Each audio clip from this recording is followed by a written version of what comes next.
Halo para penikmat alur cerita film.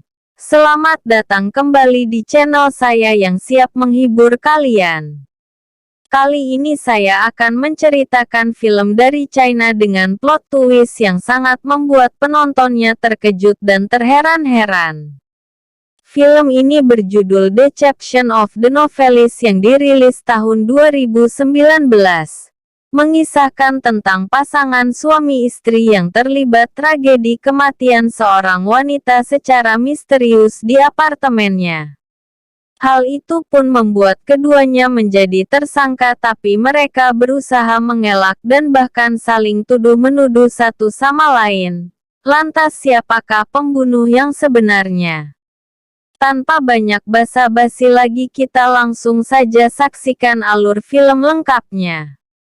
Tapi sebelum lanjut, jangan lupa klik tombol subscribe dan nyalakan tombol loncengnya agar kalian tidak ketinggalan alur cerita film terbaru dari channel ini.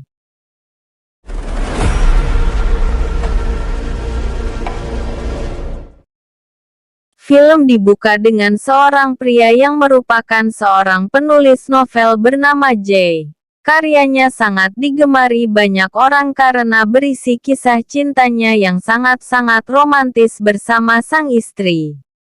Mereka pun dinobatkan sebagai pasangan yang sempurna dan menjadi inspirasi pasangan-pasangan muda. Akan tetapi hubungan mereka sebenarnya tidak seromantis yang ditulis pada novelnya. Istrinya bernama Kiki ini terkadang membuat Jay sangat kesal karena sifatnya yang pemalas dan tukang suruh-suruh, bahkan untuk urusan pekerjaan rumah dan menjemput anak. Selain pekerjaannya sebagai penulis, Jay juga mempunyai bisnis apartemen yang ia warisi dari orang tuanya. Kebetulan Jay juga tinggal di apartemen tersebut. Suatu hari seorang wanita bernama Elaine datang dan ingin menyewa salah satu kamar di apartemennya.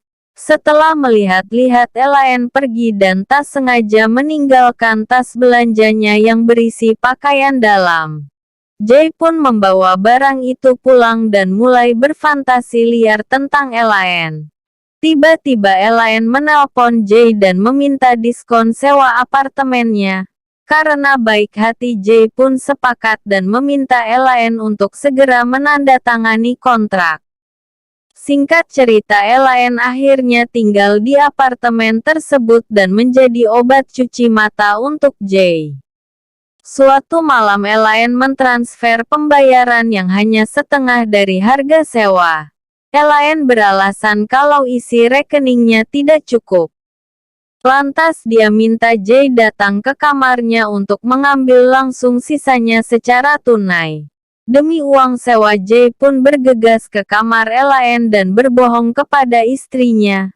Di sana, ia disambut oleh Elaine yang sudah dalam mode siap tempur. Dengan sangat manja, Elaine beralasan tidak sanggup membayar sisa uangnya. Dia lantas menawarkan untuk membagi biaya sewa berdua bersama Jay. Dengan begitu jadi bisa kapan saja datang menginap di dalam kamarnya. Awalnya Jay yang merasa ragu-ragu. Tapi rayuan manja Elaine membuat Jay jadi panas dingin. Akhirnya ia tak sanggup lagi menahan gejolak di dalam celananya dan terjadilah adegan mantap-mantap.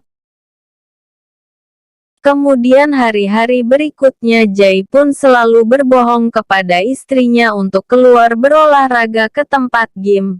Padahal yang sebenarnya terjadi, ia pergi berolahraga di kamar Elaine. Sampai suatu ketika Elaine kembali berulah dan ingin minta sewa gratis apartemen pada bulan itu.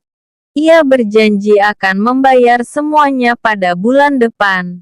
Meski sama-sama enak, tentunya Jay menolak karena sudah terlalu banyak memberi diskon pada Elaine.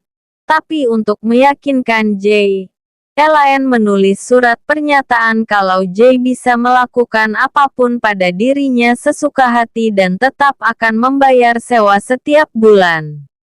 Seketika Jay pun luluh dan siap menerima bayaran sewa kapanpun yang Elaine bisa. Mereka pun melanjutkan permainan mantap-mantap dan tanpa Jae sadari surat pernyataan yang ditulis oleh Elaine terjatuh ke bawah ranjang. Kiki mulai merasa curiga kepada kelakuan Jae yang sering pulang terlalu malam. Bahkan ia baru ada di rumah saat pagi hari. Sejak saat itu Kiki pun akhirnya selalu ikut setiap kali Jae ingin pergi ke tempat gym. Hal itu membuat Jae tidak punya kesempatan dan alasan lain untuk bertemu dengan Elaine. Selama berhari-hari ia pun hanya bisa memanfaatkan waktu membuang sampah untuk sekedar beradu bibir singkat dengan Elaine. Karena sudah mulai tak tahan. Jae mengatur rencana liburan untuk istrinya sementara ia berpura-pura tidak bisa ikut karena ada urusan mendadak yang tidak bisa ditinggalkan. Singkat cerita setelah Kiki pergi Jae pun akhirnya punya kesempatan untuk bisa bermantap-mantap dengan Elaine. Setelah istrinya pulang Jae pun ternyata belum merasa puas dan menghubungi Elaine untuk bermantap-mantap. Tapi kali ini Elaine mulai berani memasang tarif setiap Jae ingin bermantap-mantap dengannya. Tentunya Jae menolak keras dan mengalihkan rudalnya pada sang istri. Tapi saat ingin bermantap-mantap Kiki menolak karena mereka kehabisan karet pengaman. Jae pun langsung pergi untuk mengalihkan kekesalannya di tempat gym. Singkat cerita pada suatu hari Jae panik karena Elaine membawa anaknya pergi tanpa sepengetahuannya. Dia pun bergegas mencari Elaine untuk memastikan anaknya baik-baik saja. Untungnya Jae tepat waktu dan menemukan mereka di sebuah taman. Kali ini Elaine merayu Jae ingin meminjam uang yang jumlahnya tidak sedikit. Jae pun hanya bisa pasrah karena Elaine mengancam akan membeberkan hubungan terlarang mereka. Kelakuan Elaine tak berhenti sampai di situ. Elaine semakin merayu Jae dan meminta uang yang lebih besar dari sebelumnya. Bahkan ia mengancam akan menyebarkan video mantap-mantap mereka apabila Jae tidak menuruti kemauannya. Elaine juga mengingatkan kalau ia tiba-tiba mati, maka video itu akan otomatis terupload ke internet. Jae yang merasa kebingungan lantas meminta nasihat kepada teman-temannya yang seorang pengacara. Mereka menyarankan agar menghilangkan nyawa Elaine.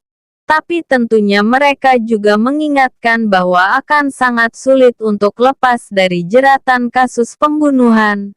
Akan tetapi Jae tidak menanggapi serius saran dari teman-temannya. Singkat cerita suatu malam tiba-tiba Elaine ditemukan tewas mengenaskan di jalanan. Polisi yang datang menyelidiki lantas menduga bahwa Elaine jatuh dari lantai atas apartemen. Polisi pun datang memeriksa apartemen dan meminta Jae datang ke kantor polisi untuk diinterogasi. Awalnya Jae berkata kalau hubungannya dengan Elaine hanya sebatas penyewa dan pemilik apartemen. Akan tetapi ia tidak bisa mengelak setelah polisi menunjukkan surat pernyataan yang ditulis Elaine waktu itu dan rekaman CCTV berisi tingkah laku keduanya yang sangat-sangat mencurigakan. Jae pun mengakui bahwa Elaine adalah wanita simpanannya tapi dia berbohong kalau Elaine pernah mengancam bunuh diri jika ia tidak bercerai dengan istrinya. Lantas dia kembali tidak bisa mengelak setelah polisi mengungkapkan fakta kalau terdapat bukti perlawanan di TKP dan mayat Elaine. Hal itu berarti Elaine mati bukan karena bunuh diri. Akhirnya Jae kehabisan alasan dan mengaku bahwa ialah yang telah membunuh Elaine karena kesal terus-menerus diperas. Harusnya kasus ini sudah selesai dengan pengakuan Jae. Tapi seorang detektif psikologi pembunuhan melihat keanehan video interogasi dari gerak-geriknya. Ia menganggap Jae telah berbohong. Meski Jae telah mengaku tapi tak ada bukti nyata kalau ialah yang mendorong Elaine. Penyelidikan lanjutan pun dilakukan di apartemen J. Polisi menemukan buku diari istrinya yang berisi curahan kemarahan atas perselingkuhan J dan rencananya balas dendam pada Elaine. Polisi lalu membawa Kiki ke kantor untuk diinterogasi. Lalu menunjukkan buku diari dan serat baju milik Kiki yang ditemukan di TKP. Semua bukti dan fakta tersebut mengarah pada Kiki. Bahkan setelah diselidiki ternyata Kiki sering lepas kontrol. Polisi menyimpulkan bahwa Kikilah yang telah membunuh Elaine karena menggila setelah ia tahu perselingkuhan suaminya. Tapi Kiki menolak semua tuduhan tersebut dan menganggap dirinya telah dijebak. Polisi pun kebingungan dan memilih membebaskan keduanya. Tapi tentu saja tetap dalam pengawasan. Singkat cerita, saat mereka berangkat untuk menjemput anaknya. Di dalam perjalanan ternyata Kiki membius Jay dan membawanya ke suatu tempat. Setelah sadar Kiki langsung protes pada Jay karena telah menjebaknya sehingga ia dikejar-kejar oleh polisi. Di balik semua ini, Kiki yang ternyata dari awal sengaja menyewa Elaine untuk mendekati suaminya sendiri. Atas perintah Kiki, Elaine diminta untuk merekam mantap-mantapnya dengan Jay. Nantinya video itu akan Kiki gunakan untuk merusak reputasi suaminya karena kebohongan tentang hubungan mereka dalam karya novelnya. Akan tetapi keserakahan Elaine luput dari perhitungan Kiki. Elaine justru menggunakannya untuk memeras Jay dengan uang yang lebih banyak ketimbang bayaran dari Kiki. Kiki pun melampiaskan kemarahannya dengan menamparkan Jay berkali-kali. Kemudian Jay melawan dan berhasil melepaskan diri. Akan tetapi dengan kondisinya yang terluka, Jay kembali didekap kemudian diikat pada alat pemotong kayu. Untungnya polisi datang tepat waktu dan berhasil menyelamatkan nyawa Jay. Sementara Kiki pun langsung diringkus polisi. Singkat cerita, akhir film memperlihatkan fakta bagaimana Jay merencanakan dan mengeksekusi dengan rapi kematian Elaine. Jay menulis buku diari istrinya dan membuat rekam medis sakit mental palsu sehingga polisi percaya bahwa istrinya memang gila. Dan merekayasa kematian Elaine dengan pakaian istrinya. Bahkan Jay juga membuat mesin pelontar agar Elaine seakan-akan mati didorong oleh seseorang dan membuat alibi dirinya berada di tempat lain ketika kejadian berlangsung. Setelah peristiwa itu Kiki lalu ditangkap dan masuk rumah sakit jiwa sementara Jay lepas dari segala tuntutan dan hidup bebas bersama putranya dan film pun selesai. Oke, itulah tadi alur cerita film dari Deception of the Novelist yang rilis pada tahun 2019. Terima kasih telah berkunjung ke channel saya. Jangan lupa dukung channel saya dengan cara subscribe ya.